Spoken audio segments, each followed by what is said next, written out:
I was just unwrapping my turkey sandwich when I saw them through the break room window, two people in navy blue blazers, clipboards in hand, standing right by my cubicle.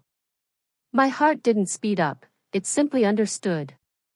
Tessa Carmichael had finally pulled the trigger.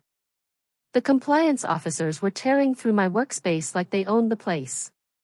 One was taking photos of my computer monitor while the other rummaged through my desk drawers, wearing latex gloves like I was contagious. I stood there for half a minute, watching, before walking over. "Find anything exciting?" I asked, keeping my tone cool. The taller officer straightened from my filing cabinet. "Miss Rodriguez, we're conducting a routine inspection following reports of workplace violations." Routine, huh? I already knew exactly which reports he meant, and who filed them. Tessa was hovering a few cubicles away, pretending to shuffle papers while keeping her eyes glued to the scene. She had been orchestrating this moment for months. "What sort of violations?" I asked. The shorter officer, without looking up, read from his clipboard: unprofessional conduct, systematic errors in client communications, and potential safety hazards due to workspace organization. "We have to finish this inspection before you can return to your desk. Before I tell you what happened next, I want you to take a moment and drop a comment telling me where you're listening from. It matters to me to know how far this story reaches. Also, like, subscribe, and hit that bell icon because what I'm about to share completely changed how I see office politics. My name is Anna Morales, and I've been with this major insurance firm for 4 years. I manage high-value client accounts. When I make mistakes, it costs real money. Tessa joined the company 6 months after me, and from day one, she made it painfully clear she believed my role should have been hers. Tessa had this constant need to prove she was the smartest in the room. She'd butt into my client calls to clarify points I'd already nailed.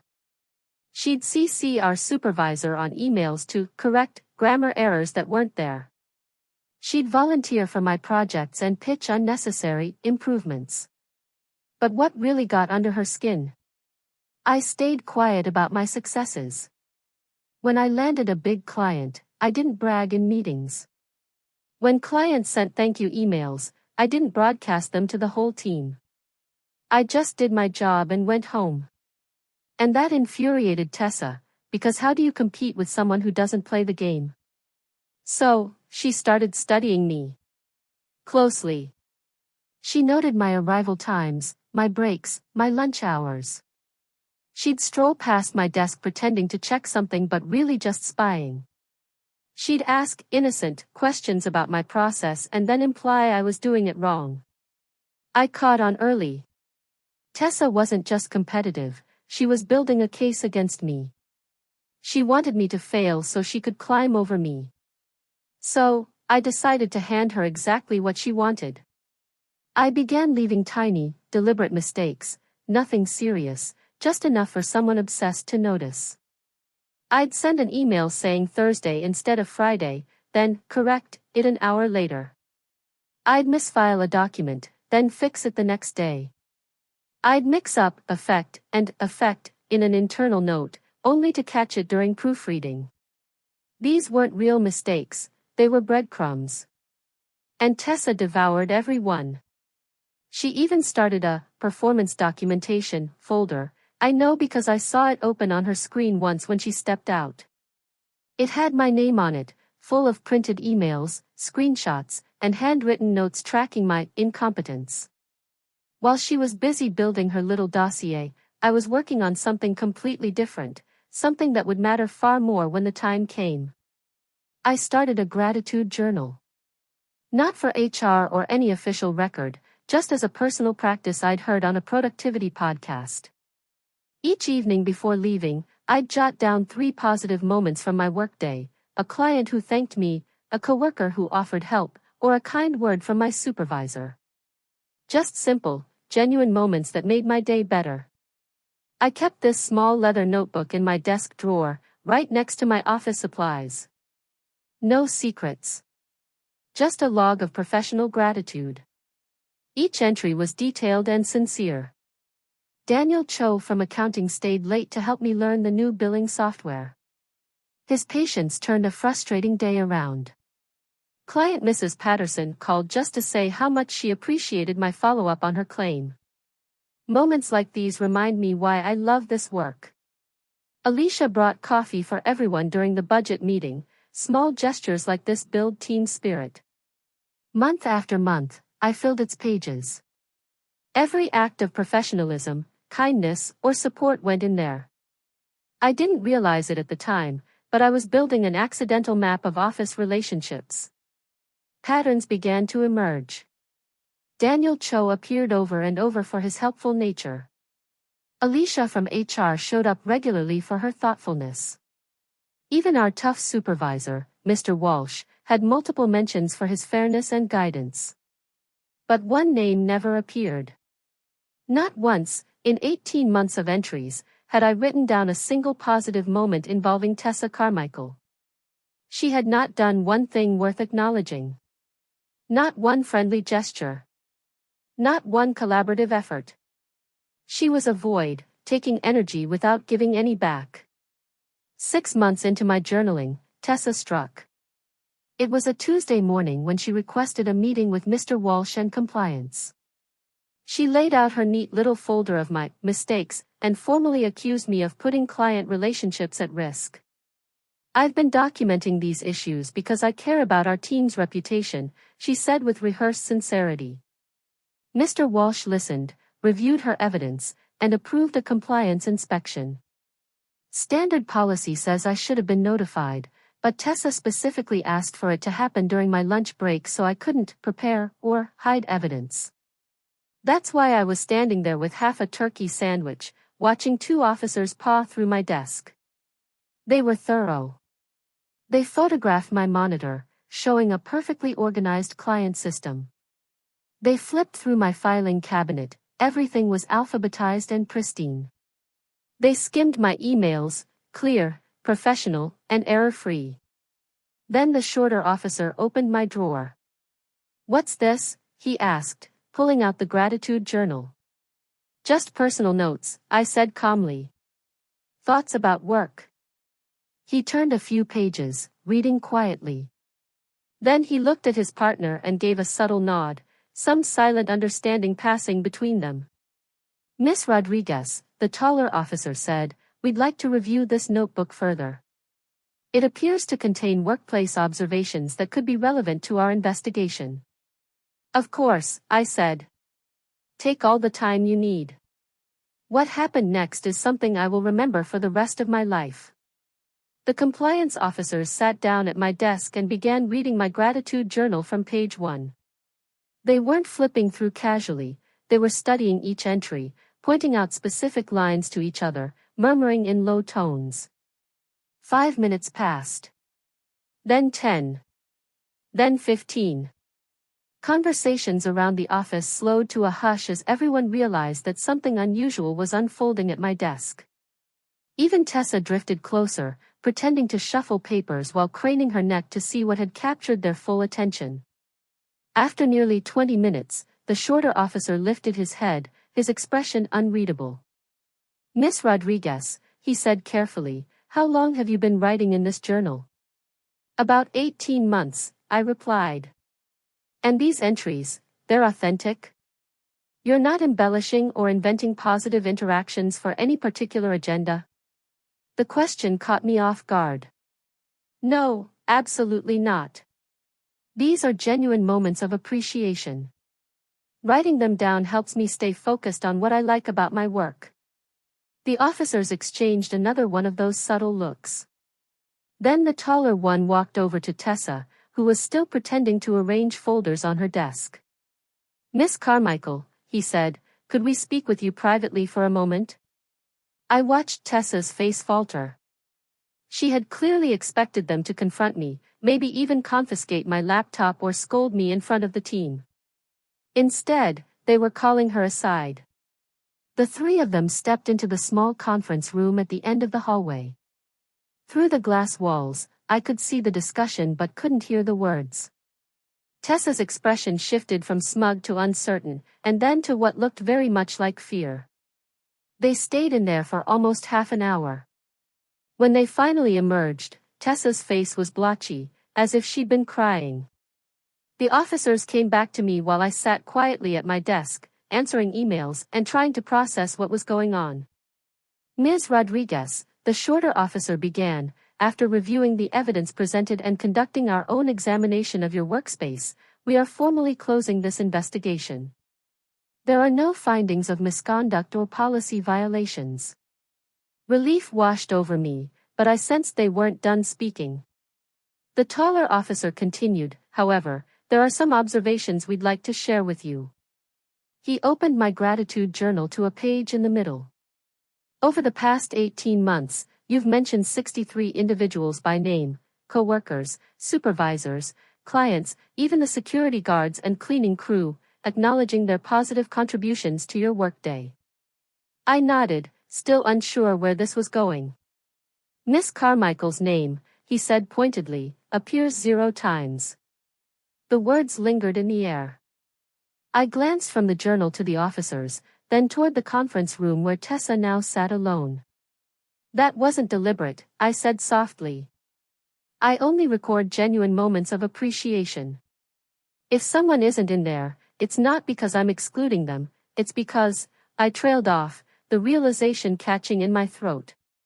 Saying it aloud made it undeniable. Because they've never done anything worth writing down. The shorter officer gave a small nod. We understand. And we believe Miss Carmichael understands now as well.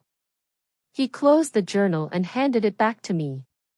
The irony, the taller officer said, is that she was so determined to catalog your errors, she never stopped to consider how her own behavior appeared to everyone else.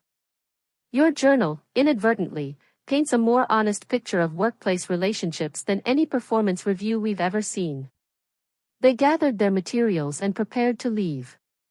As they walked away, I overheard one whisper to the other, 18 months and not a single positive mention, imagine being that consistent. I couldn't hear the rest. I sat at my desk, holding my journal, trying to absorb what had just taken place. Around me, the office was returning to normal, keyboards tapping, phones ringing, quiet conversations about deadlines and weekend plans. But something felt irrevocably different. The compliance investigation that was supposed to wreck my reputation had instead exposed something devastating about the person who orchestrated it. Tessa Carmichael had spent months documenting my tiny, inconsequential missteps, completely blind to the toxic shadow she cast over everyone around her. She'd been so focused on proving I didn't deserve my role that she never asked herself if she deserved hers. And now everyone knew. I didn't see Tessa for the rest of that day. Sometime while I was on a client call, she vanished from the conference room, and her cubicle stayed empty until close of business. I assumed she had gone home early, maybe to process everything, or maybe just to avoid the stares of colleagues who had witnessed the entire debacle. But the next morning, she was back. And she was different. Tessa arrived precisely at 9. She offered quiet hellos to those who greeted her and sat down at her desk without the usual flurry of self-importance. No loud sighs about her workload. No overly dramatic phone calls designed to showcase her expertise. No unnecessary strolls around the office dispensing unsolicited advice. She simply worked, quietly, like everyone else. I thought perhaps the compliance ordeal had forced her to reflect, to recognize how her actions came across to others. Maybe this whole nightmare would end with some unexpected growth, a lesson in humility and better communication. I was wrong. The real story began to unravel 3 days later. Daniel Cho from accounting stopped by my desk during his coffee run. "Hey, Anna," he said in a low voice, "can I ask you something a bit odd?" "Of course," I replied, saving the client report I'd been editing. "Did you know Tessa's been asking people about your journal?" A chill spread through me. "What do you mean?" "She cornered me yesterday in the break room," he said. "Wanted to know if I was aware that you've been writing about coworkers. She asked if I thought it was professional, if I was okay with my interactions being documented without my permission. I felt my stomach tighten. What did you tell her? I told her the truth, that I think it's nice someone notices when people are kind or helpful. But Anna, she's not just asking me. She's been talking to everyone. Alicia. Mr. Walsh. Even people from other departments were starting to hear whispers. Daniel Cho glanced around the office, making sure no one was nearby, and leaned closer. She's trying to twist your journal into something creepy, he said. She's telling people you're basically spying on coworkers, building some sort of secret file. She's even hinting that writing about workplace interactions without permission could be a privacy issue, or even harassment. The realization hit me hard, like a physical blow. Tessa hadn't learned a thing from the compliance investigation. She wasn't reflecting or changing, she was doubling down. She couldn't stand that her own toxicity had been exposed, so she was trying to flip the narrative and paint my gratitude practice as something sinister. Has anyone actually bought into this? I asked. Daniel shook his head. Not really. Most people think she's reaching, but Anna, you know how she is. She's persistent, and she knows how to plant little seeds of doubt. That's her game. I knew he was right. This was classic Tessa. When a direct attack failed, she would pivot to manipulation. She'd take something positive and twist it into a weapon. That afternoon, I decided to see for myself if Daniel was right. I started observing how people were treating me. Were conversations shorter? Did anyone look uneasy around me? At first, everything felt normal. But by the end of the week, I began spotting subtle changes. Alicia from HR, who usually dropped by my desk for friendly chats, suddenly seemed too busy when I approached her. Mr. Walsh's emails felt colder, more formal than usual. Even the security guard, who always gave me a cheerful greeting every morning, just nodded without his usual smile. Tessa was working the office like a shadow, poisoning relationships one comment at a time. I realized I had two options. I could march into Mr. Walsh's office, confront this directly, and explain what Tessa was doing, but that would only make me look defensive and overly focused on drama, which would play right into her narrative. Or I could do something entirely different. So I decided to give Tessa exactly what she wanted, but not in the way she expected. The following Monday morning, I sent an email to our entire department. The subject line read, Personal Journal, Transparency and Consent. The message was simple and clear. Hi everyone. Some of you may have heard that I keep a personal gratitude journal where I occasionally note positive workplace interactions. I want to be completely transparent about this and make sure everyone is comfortable. This journal is entirely personal, just a way for me to focus on the good moments in my workday. It's never been shared with management or used for anything professional. However, I understand that some people might not want their kindness or professionalism included in someone's private reflections. If that's the case, please let me know. I'll absolutely respect your preference, and it won't affect how we work together. I value all of you as colleagues and want everyone to feel comfortable with how we interact. Best regards. Anna. After I hit send, I braced myself for the responses. Within an hour, my inbox began filling up, but what I received wasn't what I expected. Alicia replied first, Anna, I had no idea you wrote about positive moments, but I think that's wonderful. Please don't leave me out, it makes me feel good knowing small things matter to someone. Then Daniel wrote, keep going. If more people focused on appreciation instead of complaints, this place would be amazing. Even Mr. Walsh sent a longer, thoughtful message, Anna, I think your gratitude practice is a brilliant way to stay positive in a demanding job. I appreciate your honesty and professionalism in addressing this openly. One by one, my colleagues responded with support, curiosity, and encouragement. Several asked if I had advice on starting their own gratitude journals. Others shared stories about times when small gestures from coworkers had changed their day. By the end of the day, I had 37 responses, 36 of them positive, warm, and enthusiastic. One person didn't reply. Tessa's silence was like a spotlight. While everyone else was celebrating this idea of appreciation, she couldn't bring herself to say anything. Because replying would mean admitting she'd been wrong, not just about my journal, but about me. But the real turning point came later. Over the next week, something incredible started to ripple through the office. People began expressing gratitude openly. Alicia began leaving handwritten thank you notes on desks when someone helped her. Daniel brought in cookies with a note that said how much he appreciated the team. Mr. Walsh started opening weekly meetings by recognizing someone who had gone above and beyond. Gratitude was spreading, and it was transforming the energy of our workplace. Everyone embraced it, everyone except Tessa. In a culture where people were actively looking for things to appreciate, Tessa's negativity stuck out like a sore thumb. Her constant nitpicking, her subtle undermining, it all became glaringly obvious. I watched her try to adjust. She started saying, "thank you," more often, but it sounded robotic, insincere.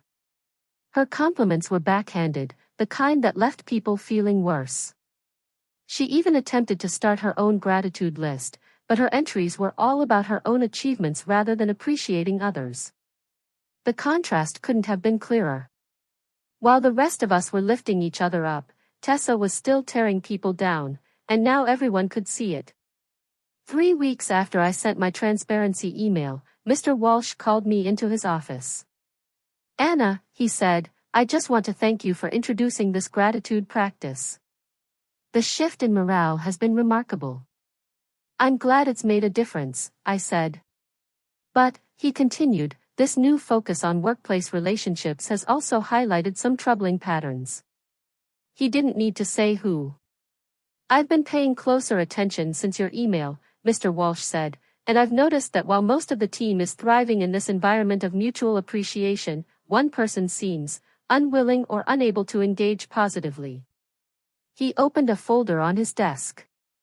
"I've also reviewed the complaints and incidents from the past 6 months. Individually, they seemed like minor personality conflicts. But when you look at them collectively, and in light of this new perspective, a pattern becomes impossible to ignore." Inside was a list of issues. All of them traced back to Tessa, conflicts she stirred up, projects she sabotaged, relationships she strained. "The compliance investigation was the last straw," Mr. Walsh said. "Using company resources to pursue a personal vendetta against a coworker is unacceptable. But what's more concerning is the systematic nature of these behaviors." He closed the folder and looked directly at me. "Anna, your gratitude practice hasn't just improved our culture, it's given us a clear view of what healthy relationships look like. And once you see what positive looks like, the negative stands out in sharp contrast." I sat there, taking in his words. "Tessa has been reassigned," he said finally. "We've moved her to a different department, one where her individual skills can be utilized without requiring so much collaboration. It's not a demotion. But it is an acknowledgement," Mr. Walsh added, "that she isn't the right fit for a collaborative environment." I felt a strange blend of relief and sorrow, relief that the toxic tension had finally been addressed, and sadness that things had reached this point. "The irony," Mr. Walsh continued, "is that Tessa's attempt to scrutinize your work actually proved the opposite of what she intended. Her own investigation highlighted that you're one of the most valued members of this team. The gratitude journal she tried to weaponize became undeniable evidence of how much respect and appreciation you've earned from everyone here." He wasn't wrong. My simple habit of writing down positive moments had turned into a mirror, one that reflected the authentic character of every person in our workplace. And when Tessa looked into that mirror, she had no choice but to see the truth of who she had become. 2 months later, office gossip confirmed that Tessa had requested a transfer to one of our company's branch offices in another state. "A fresh start," people said. "New colleagues, new environment, no baggage. I honestly wished her well. Because by then, I'd realized her behavior had never truly been about me. It was born from her own insecurities, her inability to feel happy when someone else succeeded. My gratitude journal hadn't created those flaws, it had just made them impossible to ignore. The revenge I got wasn't the dramatic kind you see in movies. I didn't ruin her career or humiliate her in front of the team. What I created was a reflection so clear and so truthful that she couldn't bear to look at it anymore. In trying to expose me, she'd only ended up exposing herself. My gratitude journal is still right there on my desk. I still write in it every evening before I leave, but its purpose has evolved. It's no longer just about keeping myself positive. Now, it's a daily reminder that how we treat others matters. That kindness leaves visible traces, and that authenticity always outshines manipulation in the end. Sometimes, the best kind of revenge isn't about punishing someone for what they did to you. Sometimes, it's about creating an environment where their negativity simply cannot survive. If this story struck a chord with you, if you've ever dealt with a toxic coworker or doubted your own worth because of someone else's insecurity, share your thoughts in the comments. Tell me about your own experiences with workplace dynamics, gratitude practices, or moments where the truth revealed itself in ways you didn't expect. And if you'd like to hear more stories about handling difficult people and finding real, authentic ways to protect your peace, please like this video and subscribe. Your support means the world to me, and knowing that these stories help others feel less alone makes every hard moment I've faced worth sharing.